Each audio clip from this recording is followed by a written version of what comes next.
Fala Paragonauta, tudo de boa? Taqueso aqui, sejam bem-vindos mais uma vez ao vídeo no canal e me perdoe inicialmente essa rouquidão porque eu tô me recuperando de uma gripe. Mas esse vídeo aqui, pessoal, é para falar a respeito de algo que vem me chamando minha atenção, principalmente agora depois da E3 2019 que aconteceu, né? Que é meio que a união de Hollywood com os jogos, por assim dizer. Mas antes de começar o vídeo, não esqueçam, acesse lá o www.paragonautas.com e observe os nossos artigos, os nossos vídeos, os podcasts que estão saindo lá. Esse vídeo aqui, por sinal, tem um artigo prontinho, resumindo ele lá, com o link desse vídeo lá, você pode ir lá acessar. Então não esquece, www.paragonautas.com. E pessoal, assim, o assunto cinema e jogos é um assunto que já meio que está presente na vida da pessoa que segue a cultura pop já tem um tempo. Né? A gente já acompanhou vários jogos que foram feitos de filmes e jogos que ficaram muito bons. Já eu digo que a experiência de fazer filmes baseados em jogos é uma verdadeira merda. Mas, né, existem assim coisas que vêm acontecendo que vêm chamando bastante a atenção da gente nesse quesito.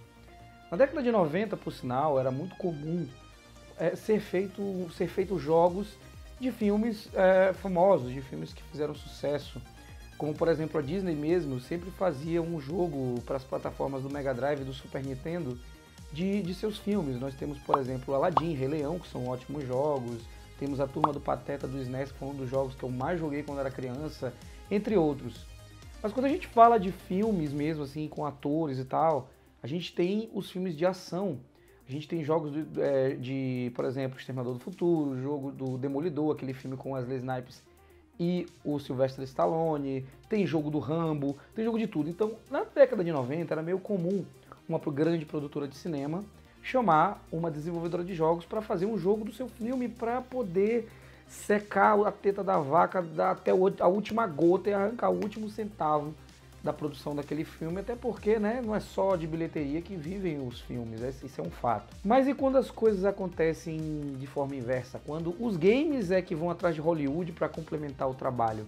Aí o negócio é meio diferente. A gente já teve algumas experiências com isso no começo dos anos 2000, na verdade em 1998, quando foi lançado um jogo para PlayStation 1, que era o Apocalipse, que era protagonizado pelo incrível Bruce Willis, o cara que não morre nunca e que a bala nunca acaba. Aquele jogo eu lembro de ter jogado bastante o Apocalipse, ele é um jogo bem divertido, é um jogo de plataforma, e ele tinha não só a aparência do personagem baseada no Bruce Willis, como o jogo tinha a voz do Bruce Willis, né? O personagem era narrado por ele, era dublado por ele. E eu lembro que quando eu joguei esse jogo pela primeira vez, eu fui na locadora de vídeo procurar um VHS, um DVD que correspondesse àquele jogo e eu descobri que não tem, que aquele jogo foi produzido mesmo com o Bruce Willis. Eu achei aquilo muito da hora. E de lá pra cá a gente não viu muito isso, assim, ascensão quanto a gente tá vendo hoje. Há um tempo atrás a gente teve um anúncio, por exemplo, de Death Stranding, que é um jogo do Kojima, que é um cara assim que tem ideias mirabolantes. E o Kojima, ele chamou Norman Reedus e o Mads Mikkelsen, né? O Norman Reedus, ele é mais conhecido pelo papel dele com o The Walking Dead, né? Um ator que acho que tá até hoje na série, eu não acompanho mais The Walking Dead, mas enfim. E é um bom ator, é um ator legal e tal. Eu acho que, tipo assim, isso daí por si só já chamou bastante atenção. Mas aí, não satisfeito, a galera da produção de Death Stranding vai e chama Mads Mikkelsen, que pra quem não conhece, é o cara que fez a série de Hannibal, ele fez 007 Cassino Royale, fez Doutor Estranho, ele era o vilão de Doutor Estranho, e muitos outros filmes bem legais. Eu gosto muito do trabalho do Mads Mikkelsen. E eu confesso que a chamada dele para Death Stranding me chamou mais atenção do que do Norman Reedus. E então isso é um grande exemplo de como a indústria está começando a se alinhar com o cinema para poder chamar mais público, né? E agora recentemente nós tivemos também um anúncio de Ghost Recon Breakpoint com Jon Bernthal, que é o cara que fez o Justiceiro, também trabalhou em The Walking Dead lá como Shane. E assim, cara, a gente percebe nessa movimentação da indústria de jogos uma tentativa de fazer o público se aprender mais as obras que são feitas, né? A gente tem esses exemplos e eu acredito que ultimamente, para fechar, entre aspas, com chave de ouro, a gente teve a adição de Keanu Reeves em Cyberpunk 2077 com o personagem Johnny Silverhand. Cyberpunk 2077 é um jogo que eu costumo dizer que já ganhou o GOTY antes de ser lançado, porque as prévias que nós temos desse jogo, até é meio arriscado eu falar isso, eu sei, mas As prévias que a gente tem de Cyberpunk 2077 são excelentes, é um jogo que parece assim que vai vir para marcar uma geração. E quando foi apresentado agora na conferência da Microsoft, eu estava assistindo, né, ao vivo a conferência, cara, eu fiquei arrupiado quando eu olhei o personagem do John Silverhand sendo interpretado pelo Keanu Reeves, e eu tenho certeza que a emoção que eu tive não foi tanto quanto a galera da plateia que tava lá, porque o Keanu Reeves apareceu no palco, cara, e aquilo foi épico pra caramba. Então e isso também aconteceu em Ghost Recon Breakpoint, com a aparição do John Barton. Mas isso são exemplos, cara, de como essas duas indústrias estão se alinhando bem. Isso é muito bom, porque se você for levar em consideração a cultura pop que eu falo, colocando cinema e jogos, ela sempre anda de mão dada. A gente geralmente, quem joga muito videogame, geralmente gosta de assistir filme e vice-versa. Assim, nem tão vice-versa. Eu conheço muita gente que gosta de filme, mas que não gosta de videogame. Mas a maioria, ou quase todo mundo que eu conheço que joga videogame, adora cinema. Então isso é uma coisa muito bacana, tanto para nós que somos consumidores, que vamos comprar esses jogos, quanto para a indústria, meio que chamar o público mais para perto dela, até porque videogame, ele ainda hoje é um tabu. Muitas pessoas julgam o videogame como um vilão de certas coisas. Aqui no Brasil, então, é simplesmente ridículo. Eu fiz um vídeo há uns meses atrás falando daquela PL ridícula lá, que quer proibir jogos violentos. Eu não vou entrar nesse caso aqui, até porque já passou, mas isso é uma prova de como algumas pessoas ainda são receosas com a questão do videogame. E eu acredito veementemente que a aproximação com o cinema, que é uma mídia popular que as pessoas assistem, consomem diariamente, é uma excelente forma de você começar a desmistificar aquela ideia de que o videogame ele é uma coisa só para criança, ele é violento, ele incita as pessoas a fazer coisas erradas.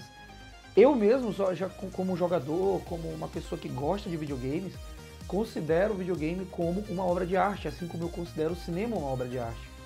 Eu já considero assim, eu vejo tipo trabalhos em jogos como The Witcher 3, trabalhos como em outros jogos maravilhosos que eu já joguei, como obras de arte. Ultimamente eu tô jogando e tryhardando, né, jogando mesmo pesado o Ori, que eu nunca tinha jogado, e aquele jogo é simplesmente lindo. E existem outros jogos que eu joguei, como, por exemplo, Hollow Knight. Tem muitos jogos indies também que são considerados assim como uma obra de arte para mim. E eu acredito que essa sim é uma forma de acabar de vez com essa ideia de que videogame não presta, videogame para criança, videogame é isso, videogame é aquilo, quando a gente sabe que na verdade os games eles são responsáveis por uma indústria que rende bilhões. Então não tem como no dia de hoje você fechar os olhos para essa realidade de que o videogame ele é uma brincadeira de criança apenas e é uma coisa que induz a fazer pessoas a fazer coisas erradas. E o que mais me chama atenção também nessa movimentação dos games com o cinema é que as contratações desses atores não são aleatórias. Vocês vão ver eu falando isso no artigo que vai estar no site, e você percebe nitidamente que os atores que estão sendo chamados para fazer esses papéis, para emprestarem os seus rostos para fazer os personagens, são atores conhecidos e queridos no mundo nerd, na cultura pop, no mundo dos games. O Mads Mikkelsen é um cara que já é conhecidíssimo na cultura pop, Norman Reedus por conta de The Walking Dead, John Barton por conta de Walking Dead, por conta de The Punisher. Na minha opinião, o Barton ele fez o melhor justiceiro de todos os tempos até agora. Tipo, já lançaram um monte de filme de justiceiro com Dolph Lundgren, com um monte de cara, mas pra mim o John Barton foi aquele cara que veio e disse assim, não, esse aqui é o justiceiro, saca? E assim, não só eles, como o próprio Keanu Reeves, cara, que tá estourando aí com John Wick e já estourou com Matrix, que é um marco, né, na cultura pop. Então assim, as contratações, os convites não são aleatórios, eles são convites que têm a acrescentar, são convites que tipo são feitos já assim com aquele pensamento de que se eu trouxer esse cara pra cá, a galera vai gostar. E a indústria de games está acertando de forma contundente nisso, e isso é muito legal. Então esse vídeo, galera, não vai ser tão grande, vai seguir o nosso padrãozinho de 10 a 12 minutos, é pra gente comentar a respeito disso, que isso é uma coisa muito boa. Se você não gostou, você pode também usar a aba dos comentários e dar a sua opinião e dizer, eu não gosto porque eu acho que cada um tem que ficar no seu canto. Ou se você já concorda comigo, engrossa o caldo aí e usa os comentários, né, pra gente trocar aquela ideia legal, beleza? E mais uma vez reforçando, esse vídeo vai estar em formato de artigo no nosso site. Acessa lá, dá uma força pra gente, tudo mais, beleza? Além disso, né, não esqueçam de curtir o canal, se inscrever, compartilhar, seguir as redes sociais, fazer o que tiver que fazer aí para dar aquela força pros Paragonautas, beleza? Vamos desculpando a voz que eu acho que tá um pouco tremida, tô falando um pouco acelerado porque realmente a tosse, a gripe ainda tá pegando, mas é isso aí. Valeu, galera. Fique com Deus. Até o próximo vídeo. Tá aqui, se despede. Fui!